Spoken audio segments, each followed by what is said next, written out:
The touring hybrid from Cube has been a staple of the electric commuting, road, and as the name would imply, electric touring scene as well for years now. With its straightforward, no-nonsense design, a reliable Bosch motor, and a very comfortable geometry, these bikes are able to take you far and keep you comfortable the whole way. Today, we're going to be checking out Cube's 2022 Touring Hybrid 1500. This is going to be the most approachable model in terms of price point, but it also is going to offer a ton of updates from the 2021 version that make the Cube Touring Hybrid 1500 a very desirable option. Let's check it out.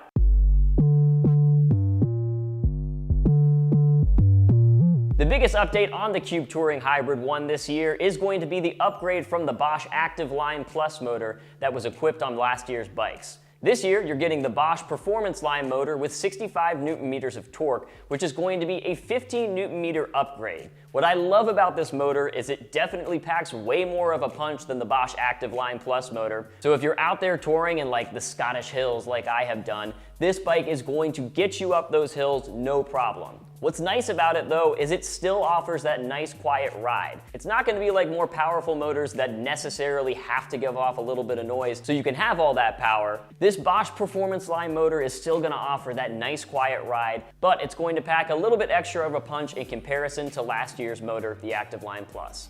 Of course, this upgrade is going to cost money, and new model years generally cost a little extra money too. So to look at the price difference between the 2021 and 2022, click on the link above to see the most up-to-date pricing on the 2022 Cube Touring Hybrid 1500. But if you're still with me right now, let's continue on with this review and talk about specs, baby. Let's talk about specs, baby. So as we already mentioned, the motor on this year's bike is going to be that Bosch Performance Line motor with 65 Newton meters of torque and 250 watts. That's going to partner with a Bosch 500 watt-hour power tube battery integrated into the frame for a nice look, and you're going to be able to get between 30 and 50 miles pretty easily, and you'll probably get more than that if you keep it in the lower modes like Eco and Tour. On touring bikes where you don't want to have to be messing with components along the way, it is very important to have a reliable derailleur on there, and you do on this bike. It is the Shimano Alivio 9-speed derailleur on an 11 to 36 tooth cassette. This is going to be plenty to get you up hills, and it's going to offer you the opportunity to save some battery. If you go down to that 36 tooth cog, you should be able to get up most hills, keeping it in Eco and Tour, generally speaking. The group set is going to be rounded out with Shimano hydraulic disc brakes. It's 180 millimeter rotors on this. Definitely if you're carrying a lot of gear along with you, you want hydraulic disc brakes. I love to see commuters and touring bikes with these hydraulic disc brakes, and we're seeing it more and more these days, but it's nice and surprising in a lot of ways that Cube is offering it on this entry-level version of the Touring Hybrid. Comfort features definitely shine on this bike, starting with the Suntour NVX 30 fork on the front that has 100 millimeters of travel, and it's a coil spring. This is going to be excellent not only for keeping you comfortable, but also for safety reasons. If you have a lot of like bumpy roads where you're riding, it's really nice to be able to eat up some of those with a coil fork in the front. Another comfort feature that would be easily overlooked is the Comfort Trail handlebar that's offered on this bike. A lot of touring bikes are going to come with a flat bar or drop bars, but this bike keeps you in a nice upright position by offering that Comfort Trail bar, which sweeps back just enough so that you can stay upright and you can be seen and see the road a little bit better as well. Finally, Schwalbe Big Bend tires keep you rolling efficiently but comfortably as well. It's going to be 2 inches wide on these tires, which is probably the widest I would want to go. Any wider and it's going to start slowing you down and making you less efficient, which you don't want on a touring bike. You want to be as efficient as possible because you got long days ahead of you. So let's talk a little bit about the ride experience on the Cube Touring Hybrid 1500. What I really like about this bike and all of Cube's touring and commuting models is that they base these bikes off of their EMTBs. You see it in things like the Comfort Trail handlebar and just the overall hardiness of the frame.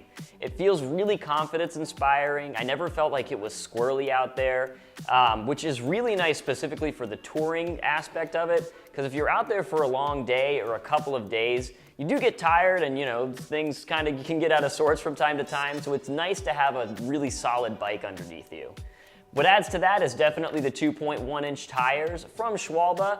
With these tires and with the fork and the overall setup, This is kind of meant to do sort of anything. You can definitely do roads, obviously, with it, but that touring aspect doesn't necessarily need to keep you to just touring on roads.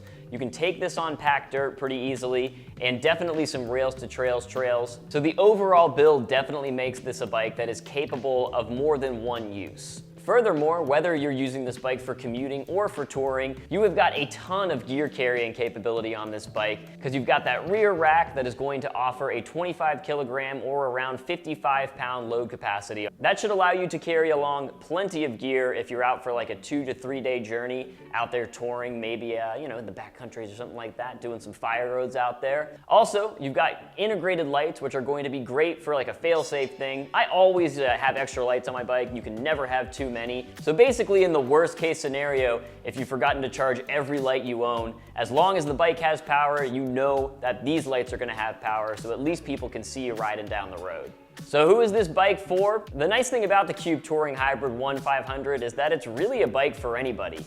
It has a lot of different uses. You can take it on a lot of different terrain. You got the easy entry sort of wave frame style if you don't like having to step over a bar at all. And of course, I was riding more of a standard frame, but because of these different options, I think they're gonna be an approachable bike for all types of riders. Also, I think that new Bosch Performance Line motor will help both beginning and advanced riders. And if you're coming from an acoustic background, you're gonna love the fact that it is not a noisy motor at all. Overall, I think this is an excellent option for commuting, touring, doing chores on the weekend, going to the grocery store, really whatever type of riding you like to do other than like jumping off of cliffs and downhill enduro stuff. Don't forget to like this video and subscribe to the Fly Rides Electric Bike channel so that you can stay up to date on all things electric bikes. Leave a comment below if you've got any questions on the Touring Hybrid series. And until next time, enjoy the ride.